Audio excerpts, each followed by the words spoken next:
I'm here to tell you a story. Your story, yours and mine.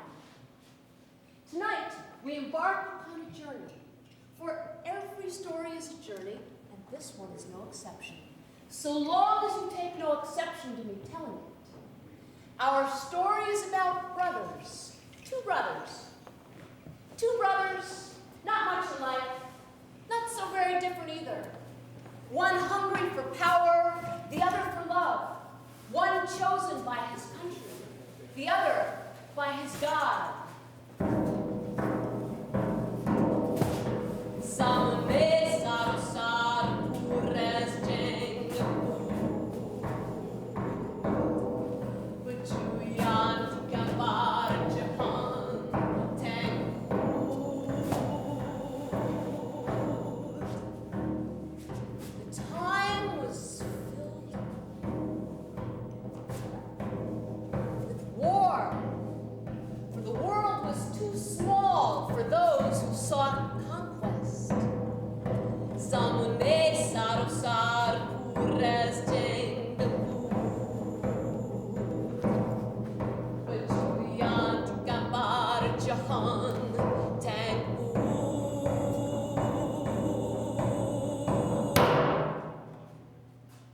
Tonight, we embark upon a journey that will take us to secret places, holy places, sorrowful places.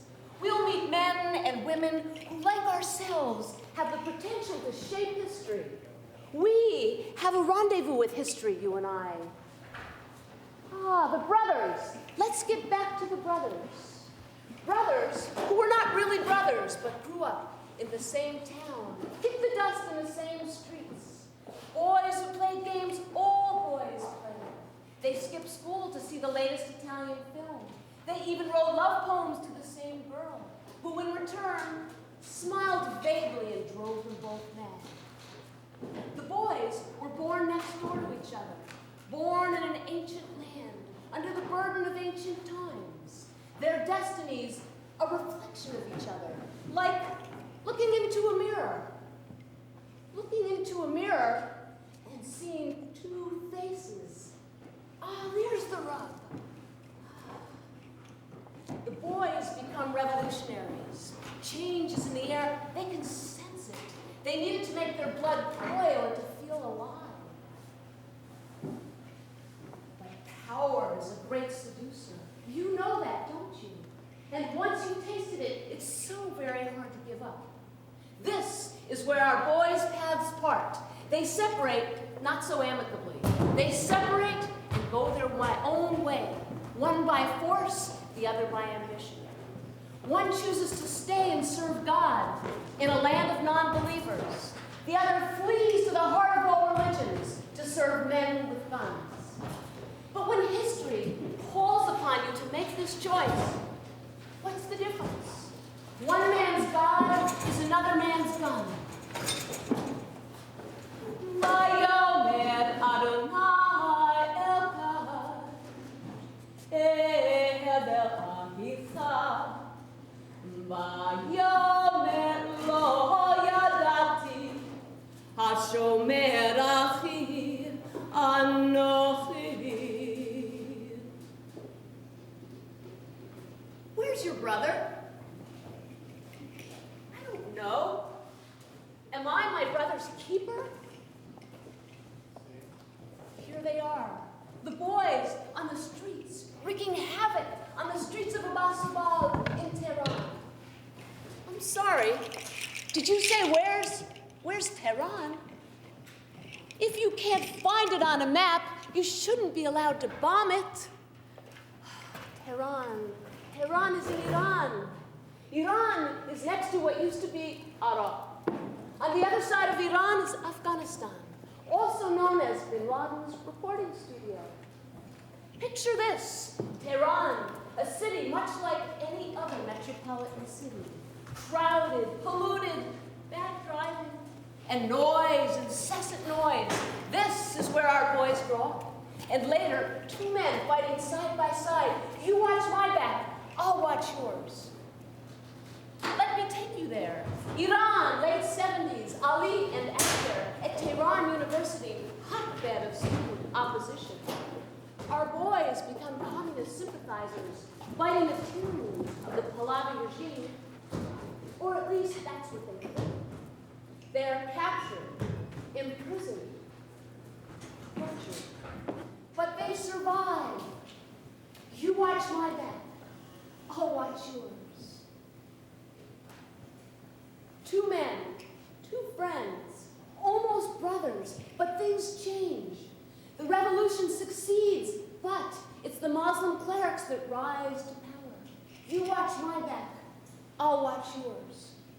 There was no room in the Islamic Republic for non-believers. That included communists and Jews, and Asher was both.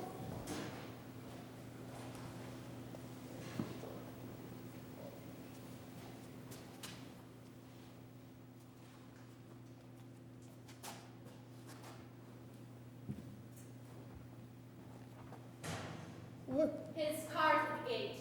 He'll be here in a moment. All of the food is kosher. There are a few shops in Rome that specialize in it. Yeah, thank you. There are no recording devices in the room, sir. We've been having meetings like this for hundreds of years, and we've not reached anyone's trust. I know. Yeah. Would you like me to remain with you for a few moments? Should I introduce you to one another? No. I hope your meeting is a success. World peace is very precious to us all. Thank you.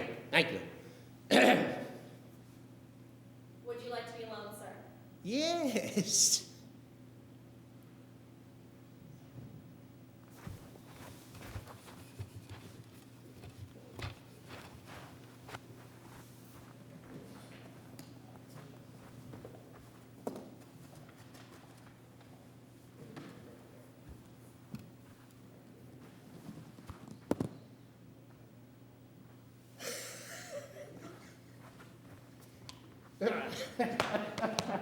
You put on some weight. Well, so have you. I've also lost my hair. Thankfully, you can't see. I heard you had an angioplasty last year. If we carried on playing soccer, we'd both be in better shape today. I'm so heavy that my grandchildren don't want to play with me anymore. I've got two, 5 and 8. They sometimes humor me and let me stand in goal. I've got 14. With us, by the time our children deign to provide us with grandchildren, we're too old to enjoy them. I'm glad you agreed to meet. If I had contacted you, wouldn't you have agreed? Try me and see. I hope that getting here wasn't too difficult for you. I went to the mosque early and snuck out the back door. Our embassy security people think I'm still there. They don't know you're meeting me? Of course they don't. You're an Israeli. You're right at the top of the blacklist. I hope your embassy doesn't know either. Of course not. How's your family? Your brothers? They're fine, thanks. And yours? All well. Are your parents still alive? My mother is. Have you been in touch with my sister recently? I haven't seen her, but all the women in my family are her patients. 4 years ago, she operated on my wife in the hospital in Tehran. Is your wife all right? Yes. Since then, she set up a biotechnology department at the university. She's taking a sabbatical in China next year. Can't imagine how we'll manage without her. You know, my sister was never given the permit to leave Tehran, even though she was invited to medical conferences all over the world. I haven't seen her in 30 years. I hope that now she'll be able to leave. She has 4 children, 7 grandchildren. With her husband and his brother and children, they're 31 people. I'm not sure that they all want to leave Iran. I've talked to her. I assume your Secret Service listened in. When our citizens talk with Israelis, we must take precautions. They know the war will break out in 3 days. They're doing everything they can to find a safe haven. Iran is their home. Just as it was mine. Eh? Iran was home for you, too. Yeah, I thought you'd accepted the fact that I left. I don't think we need to discuss that now. I haven't come here to meet you just to save my sister. For 30 years, I've tried to understand why, Ali. We were part of the revolution from the beginning. Together, we attacked the Shah's armories. Together, we fled from the police. Together, we fought on the barricades in the streets. You carried me on your shoulders when I was wounded in Jolly Square on Black Friday. The moment the Revolutionary Council was established, I suddenly became a Jew. Suddenly I was under suspicion. You weren't suspect because you're a Jew. We were naive socialists. We didn't realize that it was an Islamic revolution. When I discovered It was our revolution too. And then all of a sudden I had to go underground again. When I was arrested by the Revolutionary Guard, you vanished. After all those years when we demonstrated together, handed out pamphlets, hid from the Savak. After sharing a cell with you for 2 years. I spent more time with you than I had with my wife in 27 years of marriage. And you didn't even bother to send one of your people to find out if I was dead or alive. If I hadn't fled Tehran, I'd have been executed like 21 other Jews. they were Zionist spies, Asher. They weren't spies and they weren't Zionists either. They demonstrated against Israel and Zionism. And back then, I certainly wasn't a Zionist. The Revolutionary Council was compelled to execute thousands of Muslims, but it wasn't an anti-Islamic revolution. It was only after the Revolutionary Council assumed power that I realized how anti-Semitic they were. The Jews are the world's cancer. They control everything. They arouse conflict everywhere. They rob, exploit. The protocols of the Elders of Zion suddenly appeared in every bookstore. At every convention, the Holocaust is denied. Every rally is filled with death to Israel That chants. rhetoric doesn't reflect reality, but the opportunistic agenda of a few leaders who want to distract the people from the country's internal problems. You know that. I thought very highly of you. I believed in you. If you'd stayed, you would have been elected to Parliament.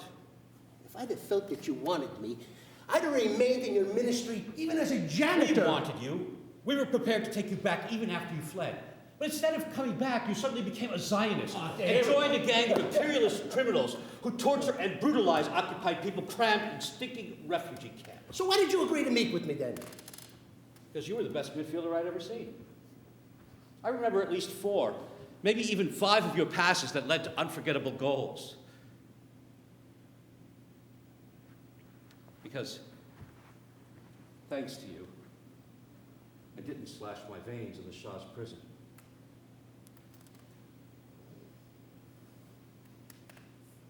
You once visited Germany when you were Minister of Culture. We were staying in the same hotel. I called you.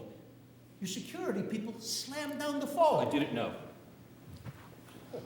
After you lost the presidential election, I wrote you. Now, I'm sure you received the letter. I proposed a business partnership in Canada. I own a construction company there. If you'd only known how that letter put me at risk, you'd never have sent it. Are you serious? Have you ever known me to be anything but serious? We can't let ourselves become sentimental. The Americans plan to attack you in less than 72 hours. I hope they won't. A few of the arms dealers that work for you have approached me lately. They're desperately trying to get arms from every corner of the world. I'll sell you whatever I can. And you'll make sure that my sister and her family are released. I can have everything loaded on 3 jumbo jets and sent to you in 24 hours. This is what you're offering? Yes, isn't it enough? I'm afraid not. Why? We're not some African nation. We don't need Russian grenades from the invasion of Czechoslovakia or French machine guns from the Algerian War. I'm also offering you 20 anti-aircraft guns. We need surface-to-air missiles, anti-tank missiles. We need radar stations. You can't get those from an arms dealer. You'll get them. From where? The Pentagon, the Israeli Ministry of Defense? No, they won't allow me to sell you a rusty needle to mend their uniforms. From here, I'm going to meet with a Russian arms dealer. He knows what we need, and he knows where to get it. I'm not sure that meeting him will be worth your while.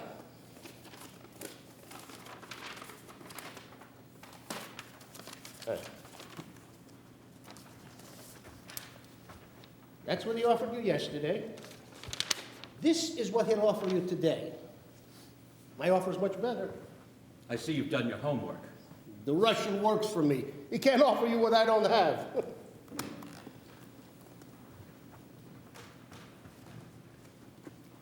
I don't think we have a deal here.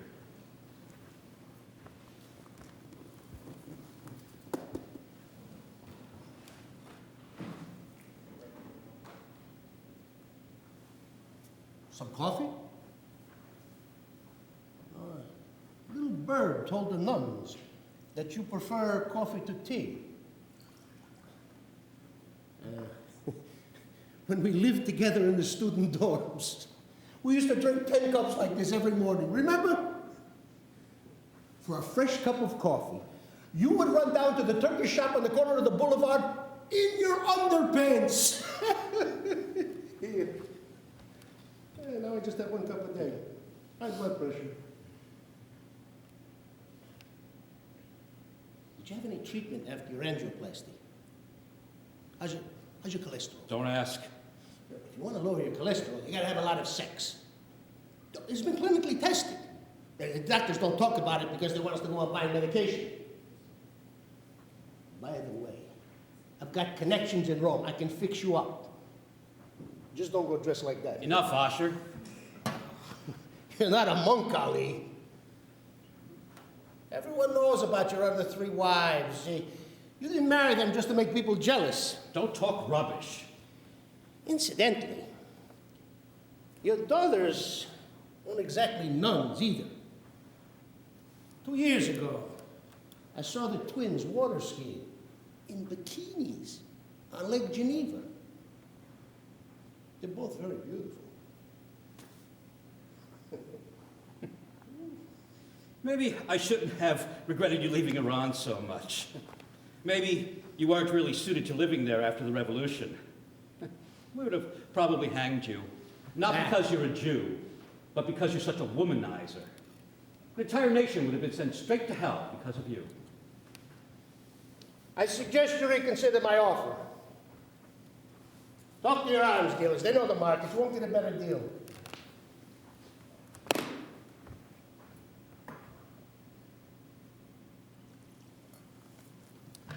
I've got another proposal. I'm prepared to get your family out without getting any arms from you in return. What would you want instead? Contact with the Americans. You need me for contact with the Americans. I want to prevent this war, Osher. Negotiations between our governments have been suspended. Since I'm officially not part of the regime anymore, the Americans show no interest in talking to me. I've approached Russian, German, and Chinese diplomats and asked them to mediate, but all the doors are locked. If we don't take immediate action, the Americans will attack. So how can I help? You have good connections in the Pentagon. You can convey my proposal to them. You won't get my sister out in return for me simply conveying a proposal to somebody in the Pentagon. I'll get her out if you convince the Americans to talk to me. I can barely convince the Americans to sell me World War II ships who were about to sink at their moorings on the Hudson. Listen to the proposal. I'm not a politician, Ali. I'm an arms dealer. No, you're not. You're a scrap metal dealer on the road to bankruptcy. Your company profile looks like the profile of a dead dog whose flesh has already been eaten by maggots. That profile saves me a lot of money in income tax. If you can mediate between me and the Americans, they'll let you sell from their stores, something they won't let any other arms dealer do. Your profits will go through the roof. Look, if you're willing to help me on the sole condition that I persuade the Americans to hold the attack, then you evidently don't really want to help me. You'll only persuade them to talk to me. If I get the credit for preventing this war, I'll win the next presidential election. As president, I'll be much more willing to come to an agreement with them on all the bilateral issues, not just the nuclear problem. And my sister and her family?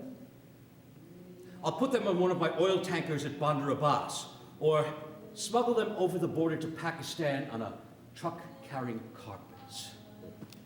We must prevent this war, Osher. When the Americans attack, one-ton bombs will fall like rain, not only on nuclear facilities, on military bases, government offices, Schools, stadiums, bridges, roads. Hundreds of thousands will be torn to shreds, burnt alive, crippled. What the Americans did in Iraq and Afghanistan was a fireworks display compared to what they will do to us. Wait. Since when have you people had such respect for human life? In the war with Iraq, you sacrificed 500,000 people without batting an eye. You sent 7-year-olds to clear minefields. Where were you then? I was one of the people who did everything to stop that war. Oh, don't do me a favor. I was in the minority then, and I failed.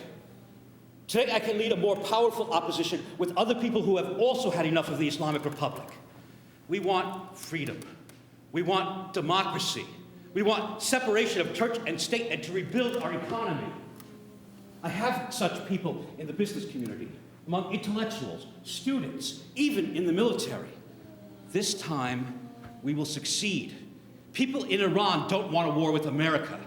They want a way out, and so do the Americans. And the Americans will understand the benefit of cooperating with us. Give me your proposal. We'll meet back there at 4 this afternoon. Aren't you going to read it? I'll read it on the way.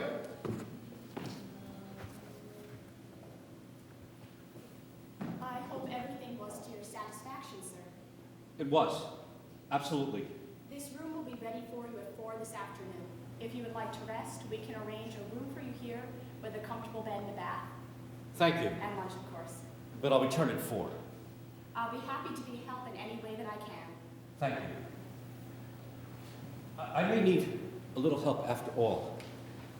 If these talks fail, if we can't reach an understanding or agreement, could you use your good services to suggest to the American ambassador in Rome that he meet with me? Of course, I would be happy to approach the American ambassador. I could call him myself, but that would be a breach of protocol. It could cause a most unpleasant diplomatic incident. This, of course, calls for the utmost secrecy. Of course. And urgency. Perhaps you could call him today. I will have to obtain approval from my superiors, and they will probably have to obtain approval from the Vatican. I would be most grateful if you would speak to them. Of course. Ah, if only women were in charge, the world would be completely different. No wars, no armies, more funding for the arts. I get so tired of men bickering all the time and making things so difficult for the rest of us. This is why, ladies and gentlemen, it is our good fortune that we have women in our fable this evening. 2 girls, born years apart, continents apart, languages and religions apart. They couldn't be more different. Yet, much the same. Our women come together in an empire.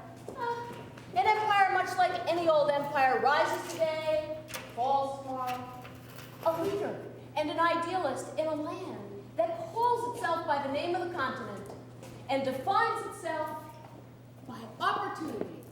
But opportunity only for some, because, ladies and gentlemen, all men are created equal, but some a little more equal than others. 2 women, a leader, and an idealist. One and the same? Let me take you there.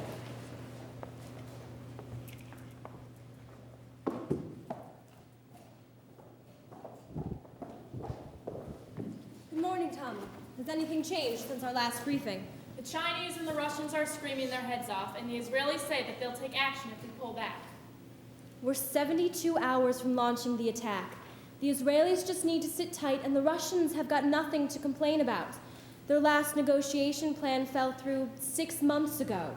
We came to the table, and the Iranians walked out. Those pugnacious little bastards have cornered us into this mess. Make no mistake about it.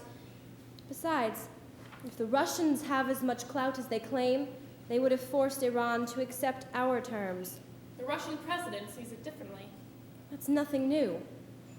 Besides, it's not the Russians I'm worried about anyway. David's working on the Chinese. Where's Scott?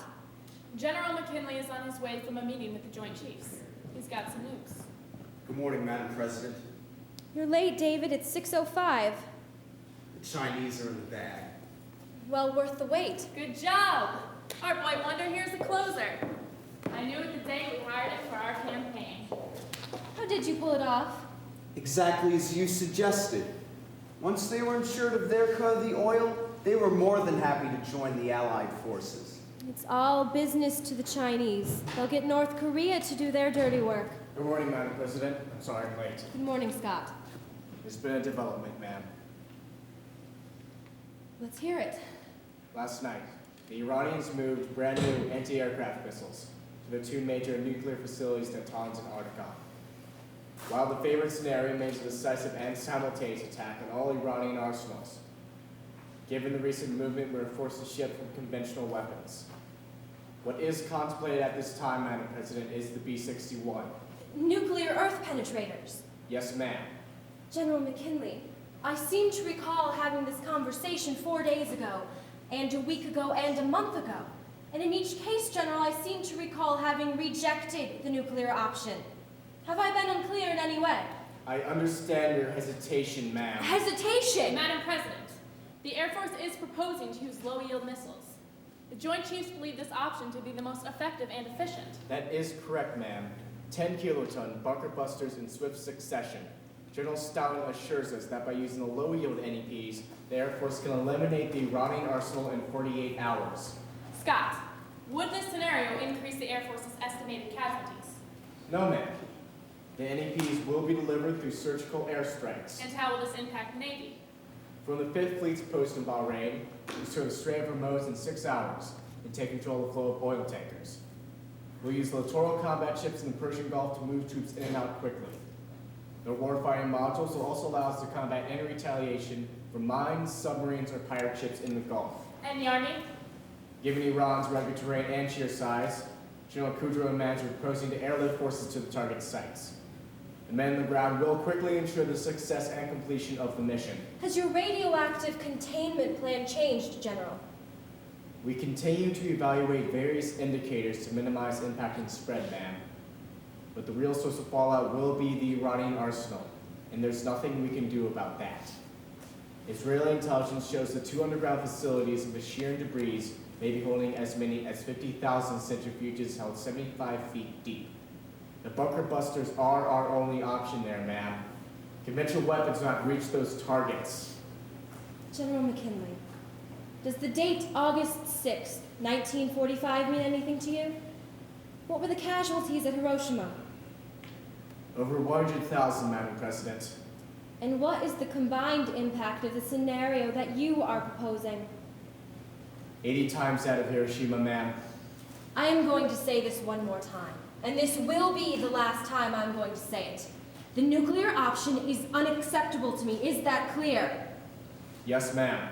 I will not be the first leader in the 21st century to use nuclear weapons. Yes, ma'am.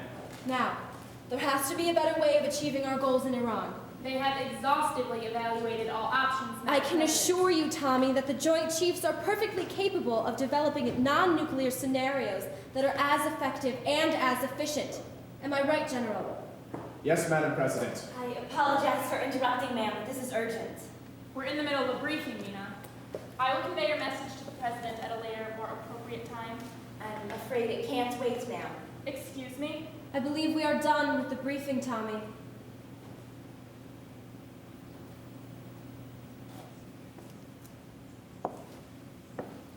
You missed our run this morning, Nina. I was worried. Sorry about that, but I think you'll be pleased with the news I bring. We could use some good news. Madam President, the leading progressive candidate in Iran is offering a peace proposal that I think is worth consideration. I'm sorry. Did I miss a memo or something? When did we decide to shift our policy and negotiate with Iran? We just received a proposal from our embassy in Rome. Ambassador Martin is willing to mediate. Let me see that. Okay. Who might this leading candidate be? Ali Khamenei. Ali Kermani? Kermani couldn't even get himself approved as a candidate in the last election. Wait till you hear who delivered the proposal to the embassy. Asher Mutada. He's an Israeli businessman. Oh, for Pete's sake. Mutada's a ruthless gunrunner. He's probably filling his own pockets selling arms to Kermani. Okay, I have a better idea. Let's stick a turban on a lamppost and negotiate with that. We could get more cooperation out of a lamppost. Madam President, Ali Khamenei's gathered a broad base of support in Iran. He is trustworthy. And Mutada has a personal stake in seeing the deal go through. They're waiting at the embassy. Mr. Mutada is. He'll be meeting with Mr. Khamenei again in 4 hours. He'll be able to communicate our decision to him at that time. Ambassador Martin is a skilled negotiator. Madam President, we've been through this a million times. The reform movement in Iran is dead. Even when they had somebody in power, he couldn't wink without the supreme leader's okay. The situation is different now. The Supreme Leader is gravely ill. There's talk of replacing him with a council. As long as the Islamic Republic is in power, the opposition in Iran cannot bring about any real change. Madam President, the Iranian people are deeply dissatisfied with the regime and are openly supporting progressive clergy that advocate separation of church and state. The so-called progressive clergy is just the better of two evils. I don't get it. I mean, how can you, of all people, defend a government that treats women like slaves? There are more women in the Iranian parliament than the U.S. Senate. I'm sorry, I couldn't tell. They're covered head to toe in black. And they get 6-month paid maternity leave. What do we get here? Well, at least we don't hang teenagers for fornication! What is he asking for? That we stop the attack and give him the credit, which would win him the election. And in return? He's promising to comply with international regulation on nuclear power development. But more importantly, he's proposing a conciliatory stance. I met Khamenei at the UN. A nice enough guy in a conversation, but in every public appearance he condemned America. There's the Islamic Republic for you. Because he had to.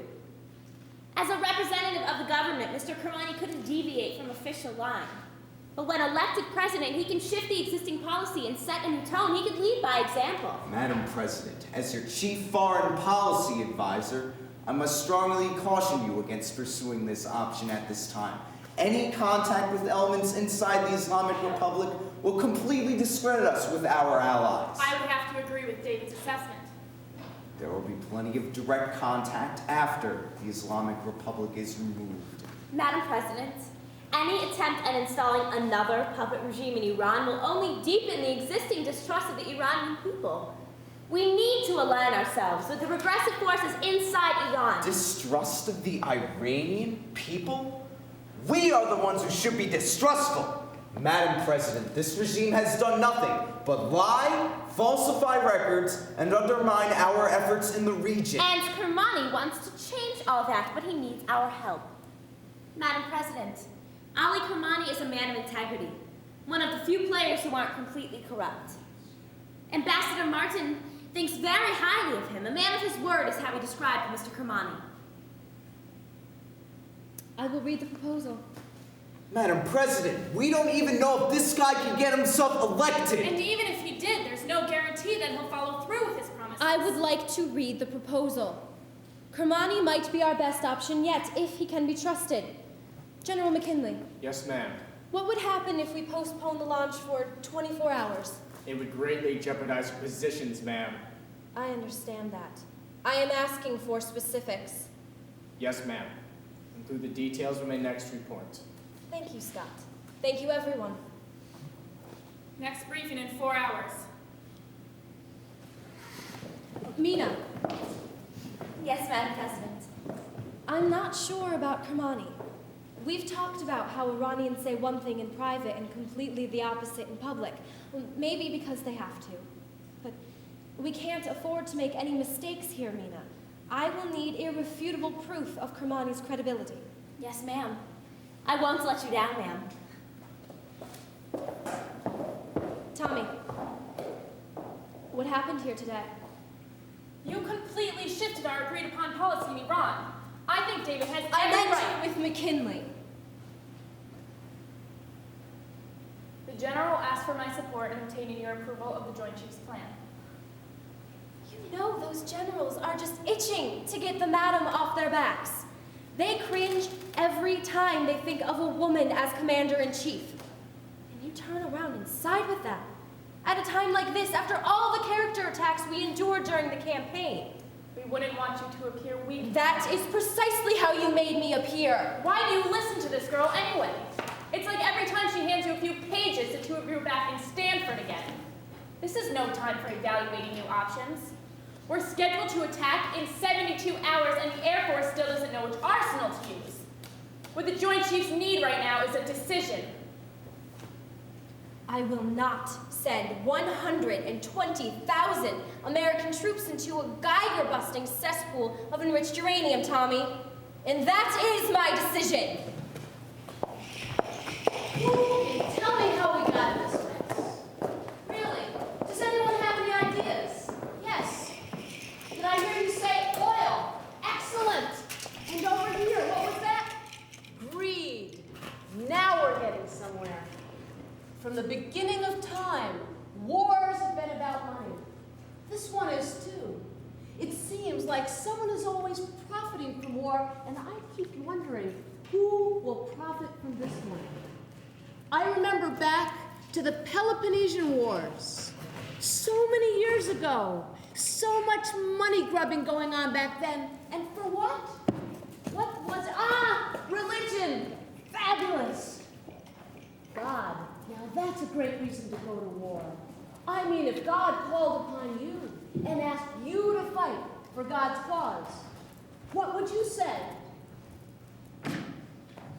When you've been around as long as I have, you realize empires come, empires go, the Persians, the Greeks, the Romans, Genghis Khan, Napoleon.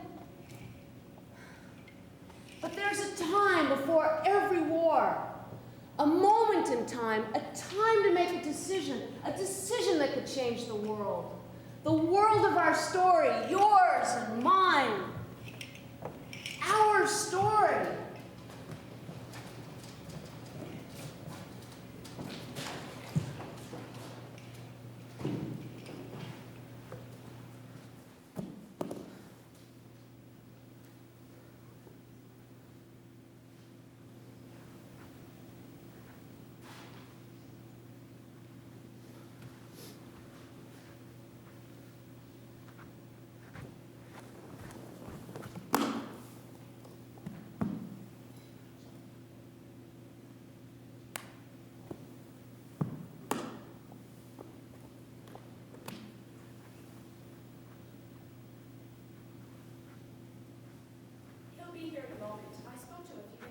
He's on his way.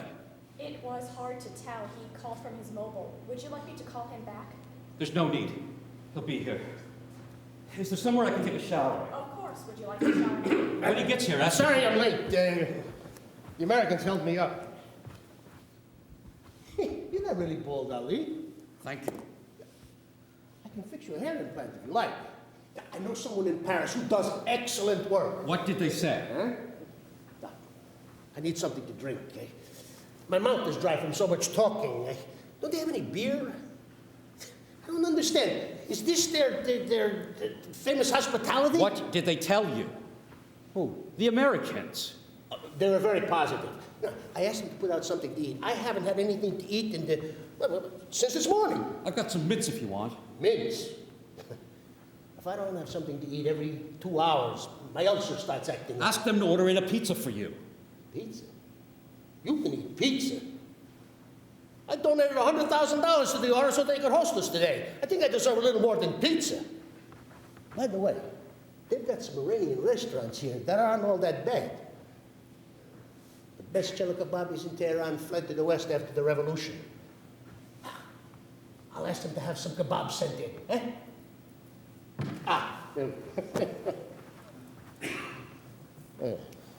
All of the food is kosher.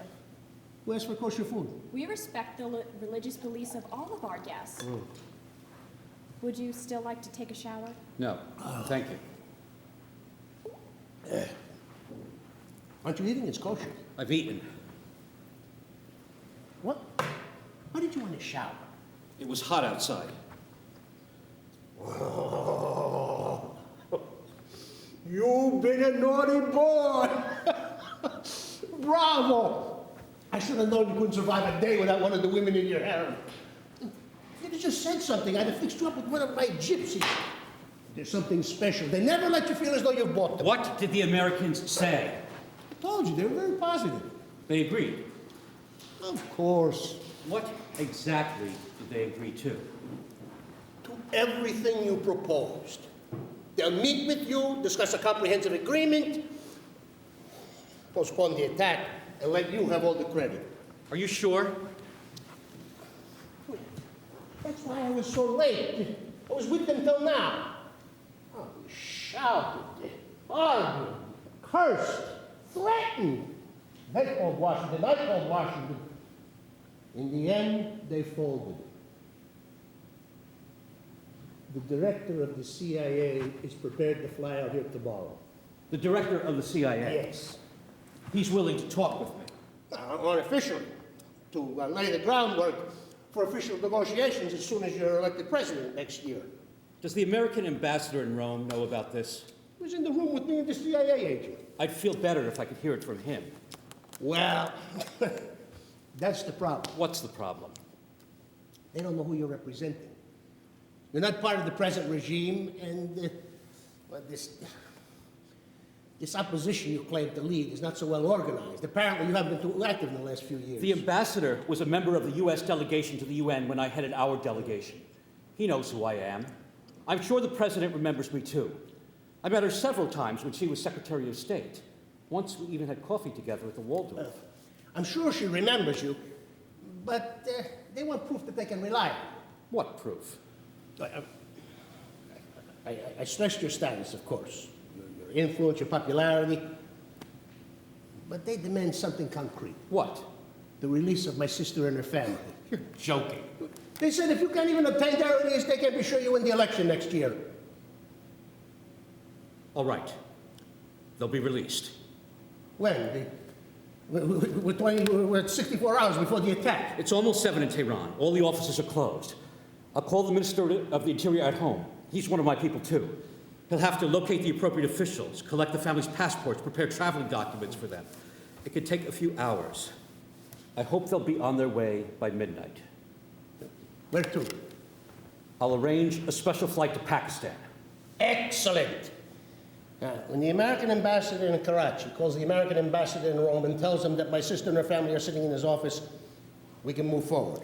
I want to hear it from the Americans. That's what they told me to tell you. I'd rather hear it from the ambassador. We had a kind of friendship, not a real friendship, but mutual esteem. We know each other well.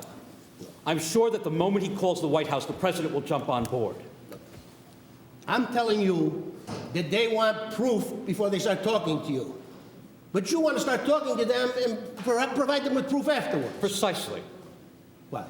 For school children? No, we're not. But the Americans are not my school teachers, and they won't impose conditions in order to speak to me. I'm going to save the lives of thousands of American soldiers. I'm going to rescue the American president from her worst political mistake. They're not doing me any favors. You're prepared to break off negotiations for one phone call? I've conducted quite a few negotiations like this in my time. If I open it on my knees, I have no chance of getting up. I should have known. You should have known what? They said you were impossible to negotiate with, that you're obstinate, that you're petty, that you're fanatical. That the moment they start talking to you, you do everything you can to impede progress. You're the world champion in stalling. Because I know who I'm facing. This is how they negotiate. They want to set the rules of the game and decide its result. And if you try to argue, they pull a gun and hold it to your head. Nobody's putting a gun to your head. They just want to know that they can trust you. Then remind the ambassador that I was one of the people who tried to obtain the release of the hostages from the embassy in Tehran. For 400 days, I was in daily contact with the CIA. There's no way he doesn't know that. That was a long time ago. Fine. I understand that the ambassador doesn't want to talk to me. I won't be petty like they say I am. I'm prepared to talk to the consul. After my sister reaches Karachi. How do I know they'll agree to talk to me then? That's what they told me. I'll tell you why I wanted to take a shower. Not because I was a naughty boy, as you put it, but because I've been sitting in one of my offices here, talking on the phone with my people in Tehran. For 2 hours, I discussed with them exactly how to arrange the release of your sister. For 2 hours, I checked every detail to make sure that the Revolutionary Guards won't get their hands on her. You know the risk. I left the office exhausted, bathed in sweat, my clothes dripping.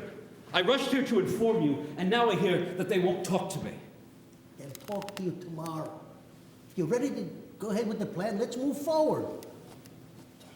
Release my sister, and in less than 14 hours you can begin negotiations. The Americans have painted themselves into a corner, and this may be a way out for them too. Why waste 14 hours? Why can't we start talking right now? Because I demanded to have my sister out first. Demanded? Your status allows you to make demands. They need me. Every so often they consult with me. I speak Persian. They know that if negotiations are to be held, they may need help. Don't tell me you're working for them, Asher. Not me. Yes or no? Of course not. You can ask them tomorrow. I don't think I'll be able to ask them tomorrow. It's up to you.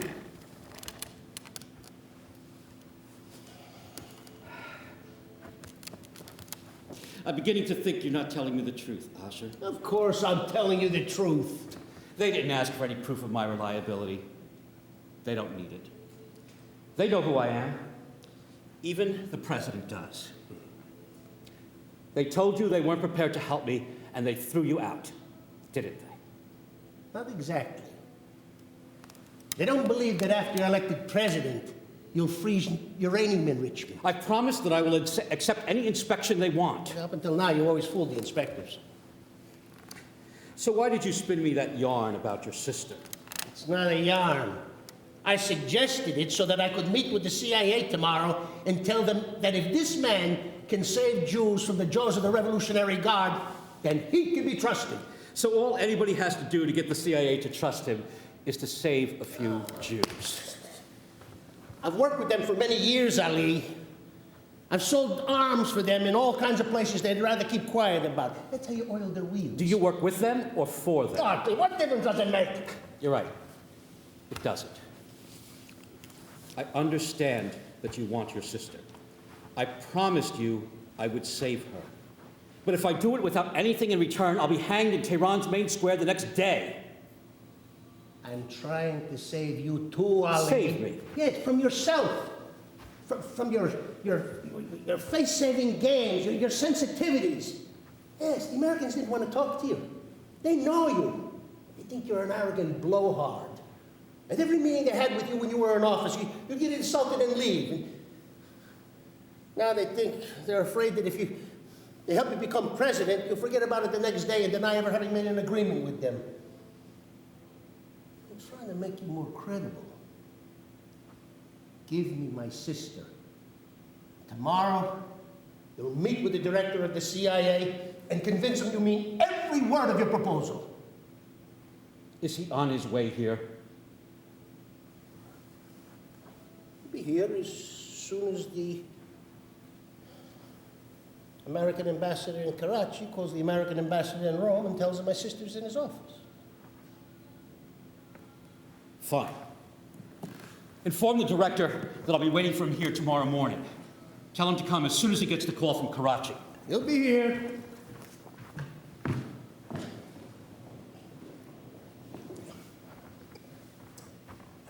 We'll be here tomorrow morning at 8. We shall be happy to see you, sir. I want to ask you if it would be possible to improve the menu slightly. Mr. Karimi likes Persian food. There are a few reasonable Iranian restaurants here. Oh, tell them that he particularly likes baklava with his coffee. Is there anything else that Mr. Karimi particularly likes? Yes, champagne. Mr. Karimi drinks champagne. Well, if anyone inquires, tell them that only I drink it. Of course. About my sister.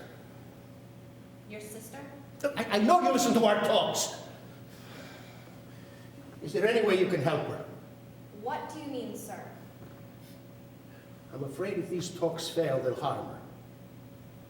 I'm sure you understand that the Christian minority has a very little influence in Iran. You have churches there, monasteries, priests. The Vatican has an ambassador there.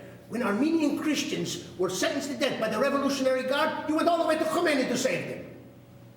I'll speak to my superior, sir. All I'm asking is that you hide her and her family in one of your monasteries. I shall, of course, make a generous donation to the monastery. I shall convey your request to my superiors, sir. Thank you.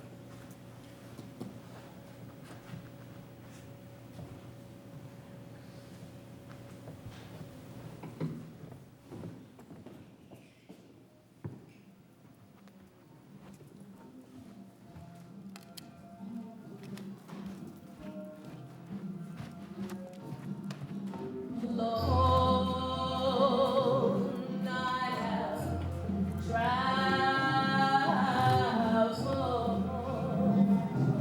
hopeless and weary, endless, dusty roads. Arrived, my sister, at last, at my door.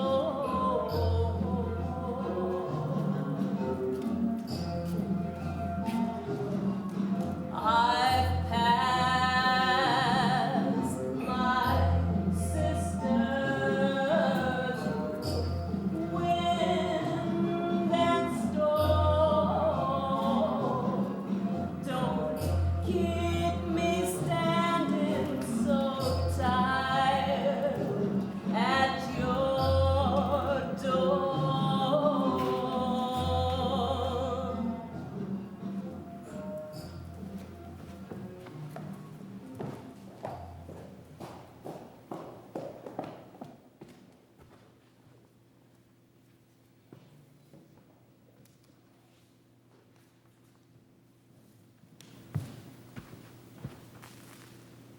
Aren't we meeting at 10?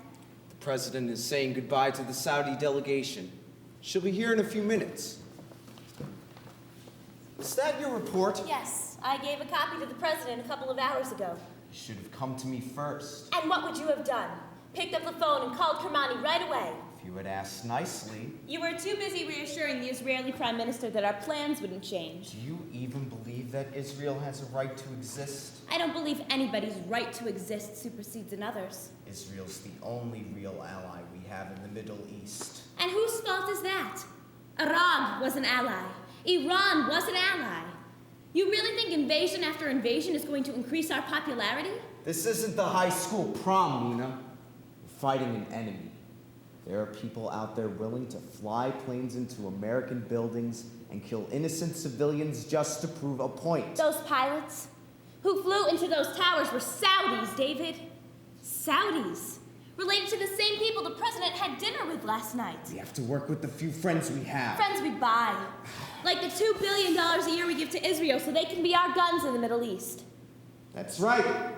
Henry Kissinger made a commitment to protect the only democracy in the Middle East. And we've kept it up for 30 years. And despite what you may think, it's not part of some Jewish conspiracy, but a strategic choice. A choice that has paid very well, I might add, unlike some other investments we've made in the past. Like the Shah of Iran? Hey, you win some, you lose some. The people of Israel are tired of living in constant anxiety and fear, David. Don't you see how our preferential treatment of Israel isolates them more and more?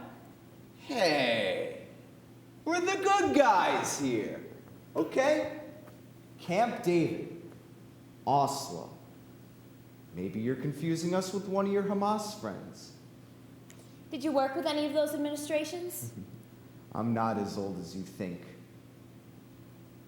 Will you give me a straight answer if I ask you a question? Depends on the question. Do you honestly believe Iran is a threat to us? Let me ask you this. Do you honestly believe we could shake hands with the same people who held Americans hostage? That was 30 years ago. Yeah, and for 30 years they've been chanting death to America. Nixon did it with China. Imagine, David, Iran could be your China. You could be like Kissinger, secretly arranging meetings with Kermani to reestablish relations. You like Kissinger, don't you? Maybe. But the real hole in your brilliant scenario is Kermani. The man can't deliver. You don't know that. Is that the special assistant to the president? He uses our rotting jet as backup. But the medical facility in Tel Aviv would still be our first option. Unless, of course, we can't get to it for some reason. Right. Well, everyone is here. David. Madam President? Good morning, Madam President. Where's Tommy? Did she talk to you about this already? Sorry, y'all. I just got off the phone with the Russian president. They're sending in troops to protect the natural gas pipelines out of the Caspian Sea. We've got air personnel patrolling that area. They know. The wall may have been torn down, but little else has changed. We'll keep an eye on them. Good. Okay, let's talk about Kermani. Ambassador Martin's waiting for your go-ahead. Mina, I've read this thing through inside and out, and I can't tell what it's really saying. It's a poll. Mina, your information on Kermani is not convincing at all. Whose analysis are we looking at here? Where did these polls come from? Madam President, here's a survey of some of the most widely read Persian weblogs. They show Ali Kermani as the undisputed leader of the reform. His speech at Tehran University, titled Vision for a New Iran, was ranked as the most viewed video on YouTube, and his photographs were all over at the last National Soccer League finals. Well, we know soccer fans will It's vote where for the him. youth gather. It's proof of his political status. David, why don't you share your information with the president? Madam President, our latest intelligence reports give Kermani a 15% chance of winning. Analysis of anti-regime media abroad shows no positive coverage in the past 6 months. Of course they wouldn't. This is why our analysis of Iran was also flawed. We bankroll anti-regime groups and take their views as confirmation of our policy. In addition, Madam President, our guys just intercepted an arms shipment from China. It's Kermani's deal. He's been going around buying arms from anyone who's selling. We suspect that's the real reason for his meeting with Mutada. The man's country is under attack. What do you expect him to do? Hey, whose side are you on anyway? You question my allegiance because I was born in Iran. But let me tell you this. Attacking Iran would be the greatest mistake America could ever make. And I would do anything in my power to stop that from happening. I'm just saying, the guy isn't buying arms just to decorate his pool, and he couldn't do it without the authorities' knowledge and the Supreme Leader's blessing. Kermani's one of them. Madam President, it's very obvious. I think we can all agree that the Islamic Republic is a monstrous regime. Amen to that. And that we don't have anyone to seriously negotiate with. You were right, Scott. We need to focus our energies on minimizing the collateral damage. Ali Kermani will do exactly what every other Iranian diplomat has ever done, Mina. He will beg on his knees until you actually invite him to the table, and then he will throw his real agenda at you. And once you sweat your way through negotiations and get him to agree to something reasonable, he'll go behind your back and do exactly what he wants, as if the whole thing was just a show. Kermani's agenda is pro-US, but he won't be taken seriously if we don't respond. Tommy, when do we meet with the British Prime Minister? In 1 hour. Madam President, you know I have very little respect for the Islamic Republic. And yes, perhaps they are a monstrous regime, although there are other monstrous regimes in the world we seem to get along with just fine, but let's not get into that right now. And despite the inadequacies of my report, I think we can all agree the Islamic Republic is the Iranian people's problem. So why not let them deal with the bastards on their own? Why do American soldiers have to die other than turn this monstrous regime into heroes and martyrs? Because Iran is not just the Iranian people's problem, Mina. I wish that were the case. But Iran is a threat to the region and the world. Iran is the world's biggest exporter of terrorism. Ever since the revolution, all they have done is spread their sick brand of Islam and promote the politics of hatred. We have done nothing but publicly humiliate them and arm their enemies. The world cannot allow Iran to develop a nuclear bomb, Mina. That's all there is to it. This is where we draw the line. Who's next? Syria? Egypt? But sovereign nations are entitled to pursue their own best interests. Sovereign nations are bound by international law. As are we! Do you think I want this war? Is that what you really think? You listen to me, Mina Jalili, and you listen good.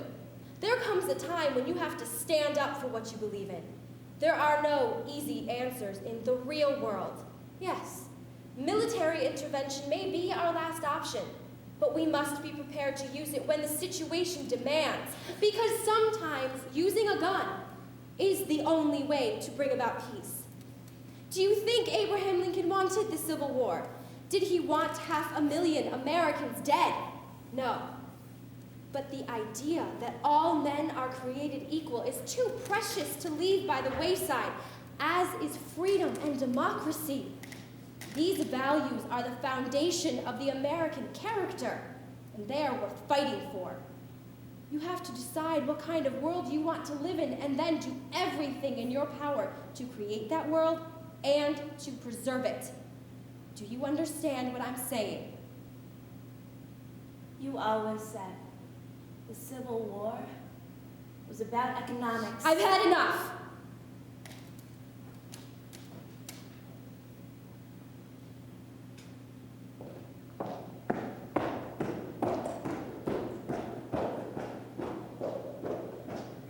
Madam President, what do you want to do about the Rome meeting? I'll be happy to contact Ambassador Martin. No, David. I don't want to give up on Karimi just yet.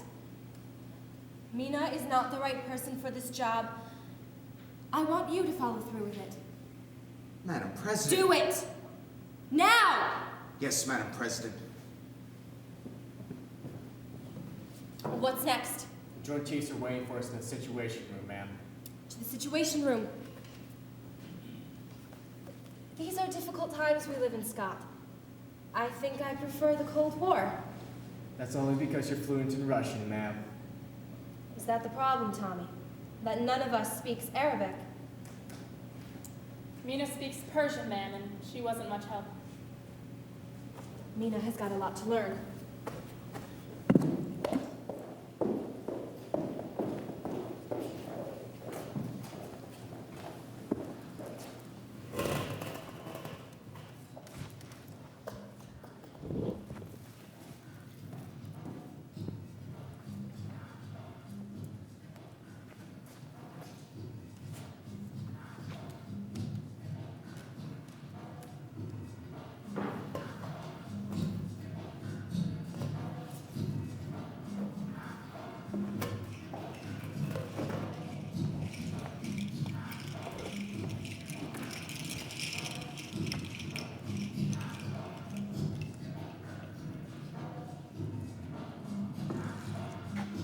Bethany Mast, Staff Sergeant, 19, Bent, Idaho.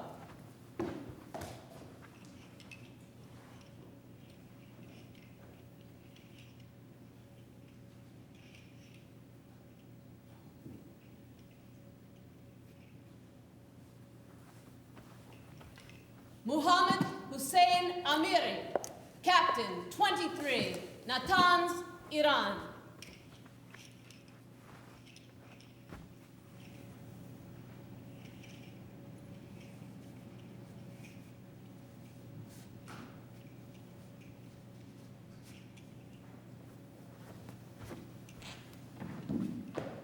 Nadev Pardes, Second Lieutenant, 20, Beersheba, Yisrael.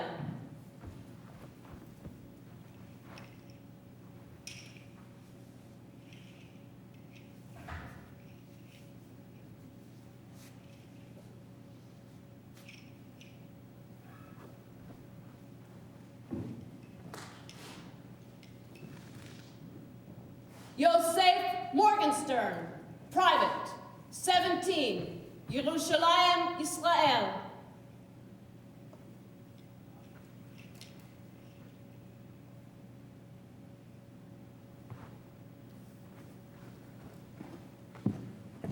Michael Jefferson Morgan, First Lieutenant, 22, Nyack, New York.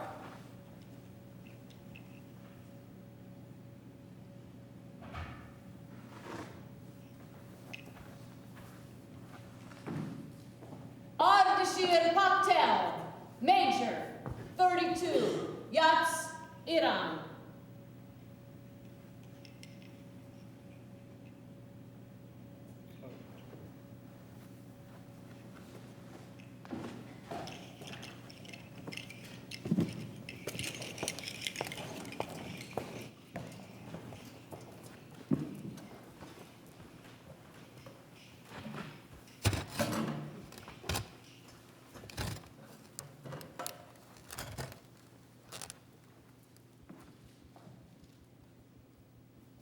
I'm telling you, I've done everything I could. I was in touch with the Minister of the Interior throughout the night. I spoke with him 3 times. As far as he was concerned, everything was in place. At the last minute, the plane couldn't take off because the Pakistanis refused to give it permission to land. You talked to the Pakistanis yourself? Yes, they needed clearance directly from the Prime Minister. And the Prime Minister is basking on a beach in Fiji? Yes. Yeah, I can have the CIA locate him. Give me another 24 hours and your sister will be free. I talked to her. When she returned from the airport, her neighbors realized she was trying to flee. It wouldn't surprise me if the Revolutionary Guard would burn down her house and try to run over as she escaped into the street. She will not be harmed.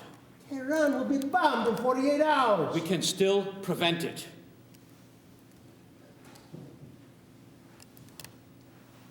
I'll give you $1 million for her. Don't bother. You're $2 million. 5, 10. I don't want your money. Why? Does it stink? I can't be bought, Osher. You of all people should know that.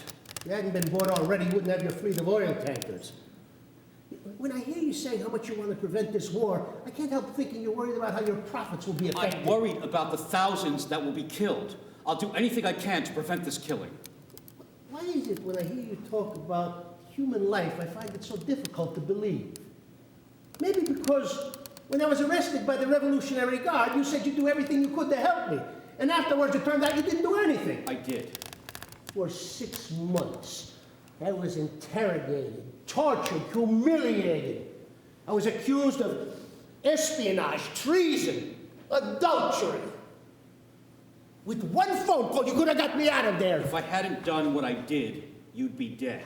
You weren't prepared to risk a single hair on your beard for me. I don't think I had much of a beard back then. Haven't you ever asked yourself how your parents, your 2 brothers, and your younger sister managed to escape? Do you think they managed to cross the border with Turkey by chance, that they were lucky? They escaped in a fuel tanker that belonged to my father's partner. And he didn't do it out of the goodness of his heart either. He did it because my father gave him the house and his bus company for nothing. He got them only because I ordered them not to be confiscated by the Treasury. That partner was a relative of Khomeini's. He didn't have to worry about having an old shoelace confiscated. I had to protect him from Khomeini, too. His people wouldn't have missed such a fine opportunity to fill up their pockets. Pooey bastards! You there, can you hear me? Bring us some fresh coffee! Should I go and ask them? Let's try and be reasonable, Osher. This isn't the time to analyze Khomeini's working methods. When the crisis is over, we can sit down at our leisure and settle accounts with the people who tortured you in jail. I'll order an investigation as soon as I'm elected. Right now, we've got to solve more critical problems. I'd be very grateful if you'd inform the director of the CIA that we need another 24 hours. What should I inform him in another 24 hours? That he'll have to wait another 2 days? For what? The Americans are very suspicious, Ali. They've heard you declare on many occasions that the nuclear bomb is an existential Iranian interest. I promised I would sign all the nuclear treaties. You promise anything you want. The world isn't going to let you have a bomb. There are a few other countries that have one. You are a dangerous nation, a fanatical theocracy. There are irresponsible people among you who are quite capable of transferring the bomb to Al-Qaeda or Hezbollah. You were born in Iran, Osher. You lived half your life there. You know that's pure demagoguery. Precisely because I lived half my life there that I know it's the truth.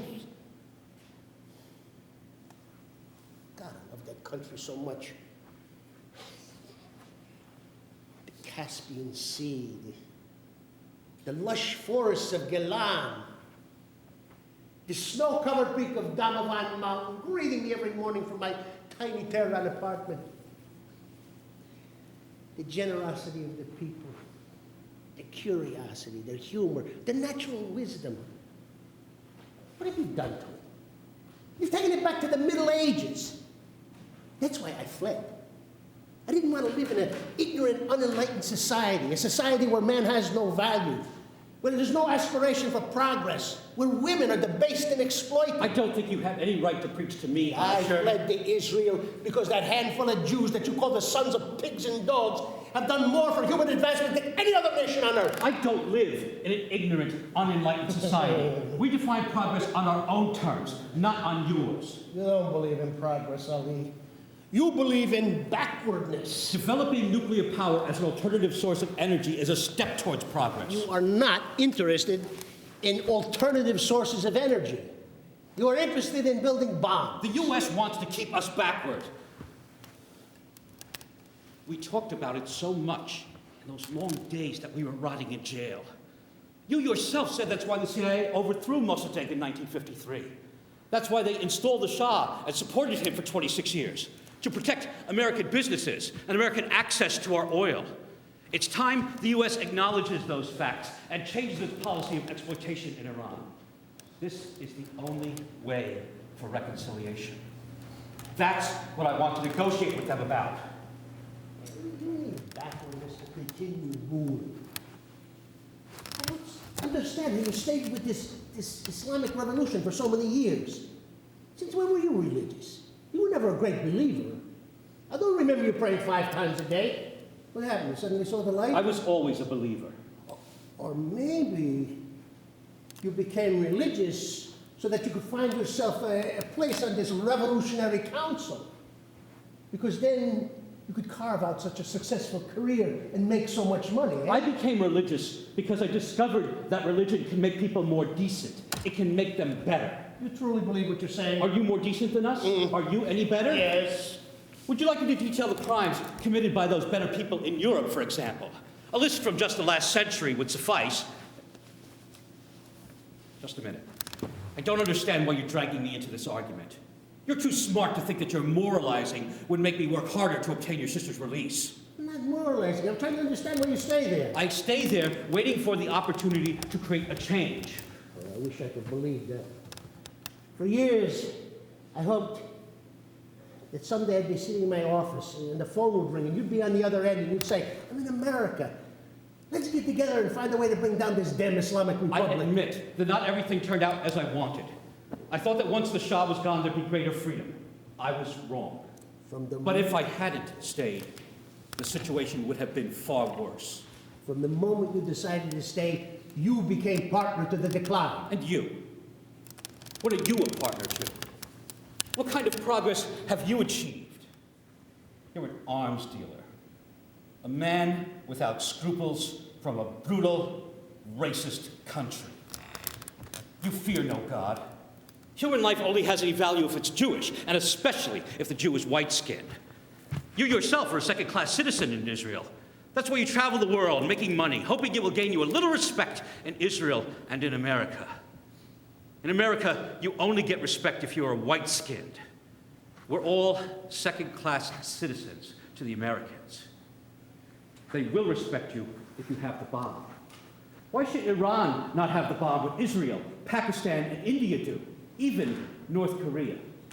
The bomb is our only way to be acknowledged as first-class human beings. If you want to be first-class human beings, you should relinquish the bomb. And instead of putting your oil revenues into the bank accounts of the Ayatollahs and their lackeys, distribute it among the poor of Tehran, Mashhad, Tabriz.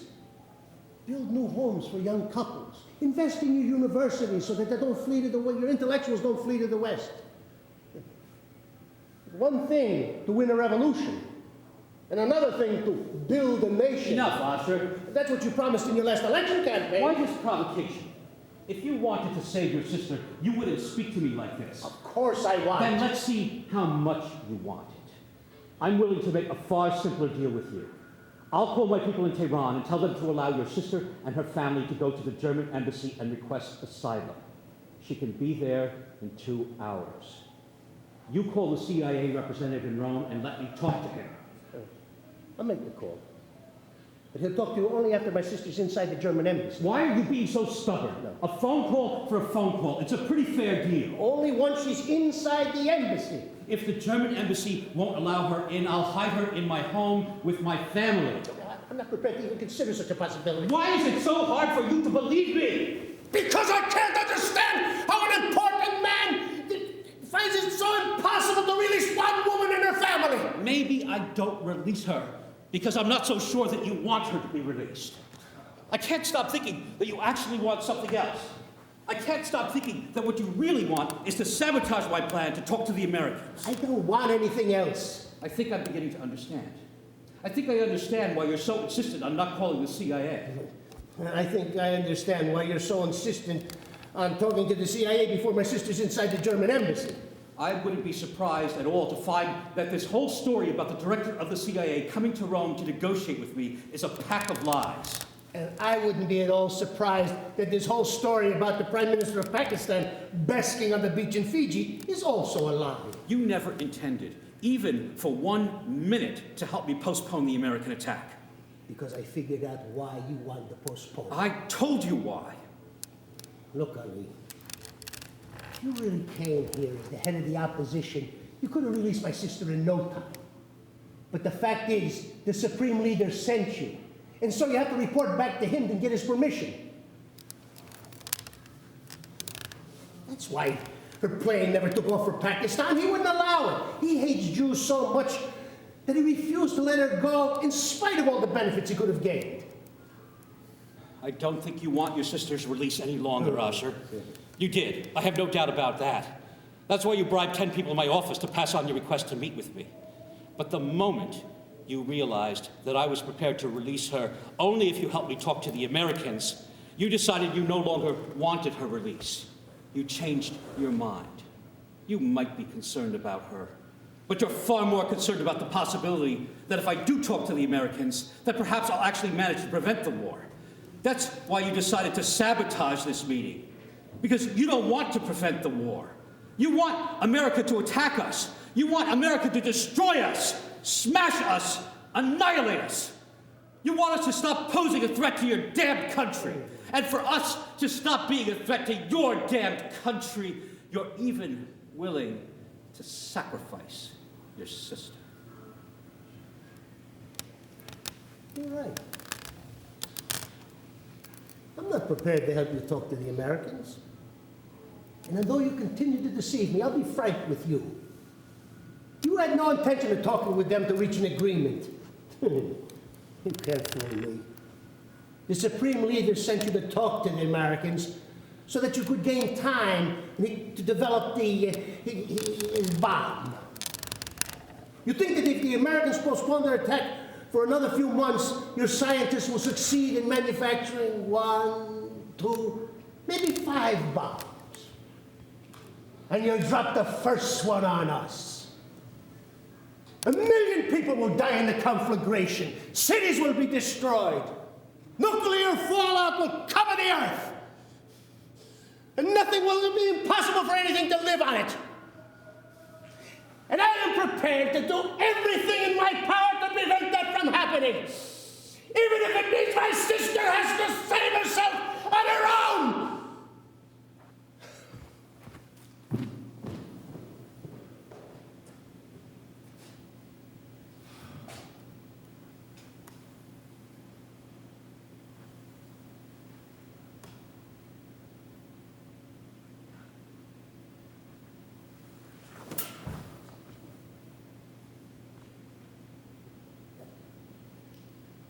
I understand that the meeting is over. Yes. I hope you made some progress. I'm not sure. Perhaps you should arrange another meeting. We would be happy to place this room at your disposal. Thank you. But I don't think we'll need it. Have you managed to make any kind of contact with the American ambassador? I spoke to my superiors yesterday. And they spoke to their superiors. And what was their reply? The Holy Father will celebrate a special Mass for world peace.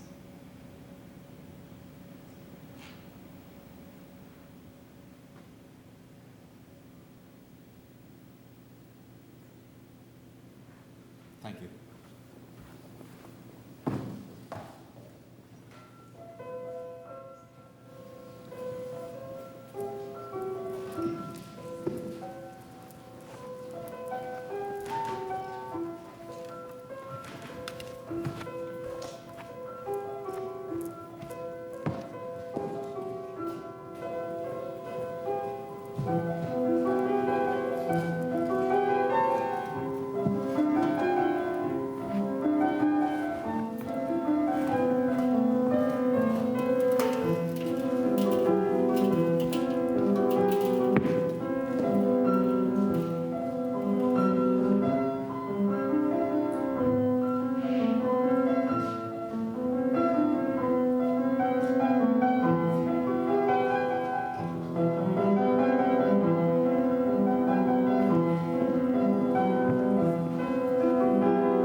Yes, ma'am. It's all right, come in.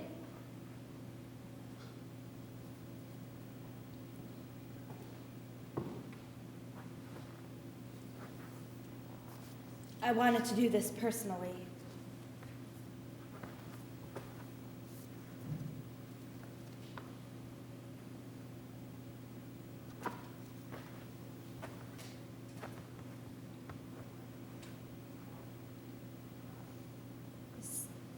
This isn't necessary, Mina. You're in a difficult position. I understand that. The attack plan is in tonight's intelligence report.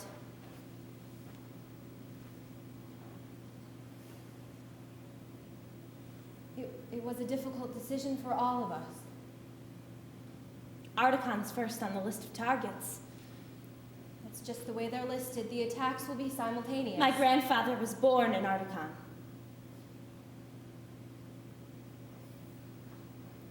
I'm sorry. Yeah. Mina, things will be much better in Iran after this.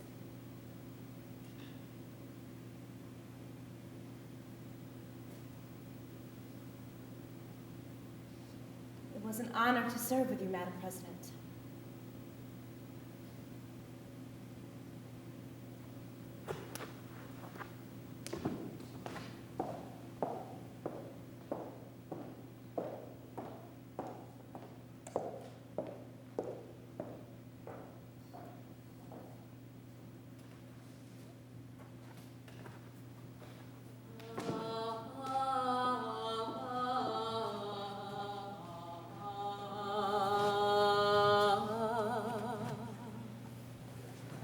The women wander among the burning tents, like the reflection of stars on water.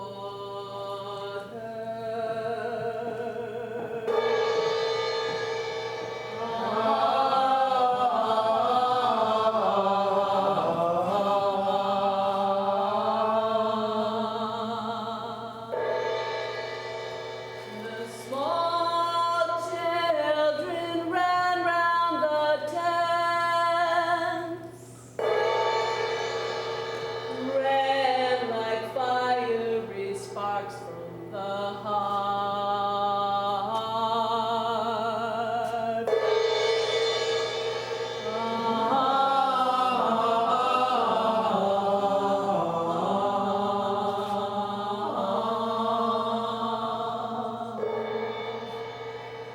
Other than their lacerated lives, out of reach of the vicious enemy.